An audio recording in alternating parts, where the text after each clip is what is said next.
गोंदिया जिल्ह्यात जनगणनेला सुरुवात झाली आहे. दरम्यान जनगणनेच्या रकान्यात ओबीसींसाठी स्वतंत्र रकाना नसल्याचा आरोप करत ओबीसी संघटनांनी जनगणनेला विरोध केला होता.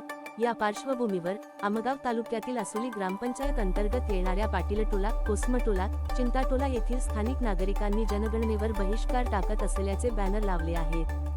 यापूर्वी सालेकसा तालुक्यातील तिरखेडी, गांधीटोला, भजेपार आणि बोदलबोडी या 4 गावांमध्ये जनगणनेवर बहिष्काराचे फलक लावण्यात आले होते. त्यानंतर आता आमगाव तालुक्यात देखील ओबीसी संघटना आणि स्थानिक नागरिकांनी जनगणनेवर बहिष्कार टाकण्याचा निर्णय घेतला आहे. महाराष्ट्र लाईव्ह न्यूज पत्रकार मनोज भालाधरे, तालुका प्रतिनिधी आमगाव, गोंदिया. या जनगणनेत ओबीसीचा रकाना नाही. जय ओबीसी, ओबीसी जागा.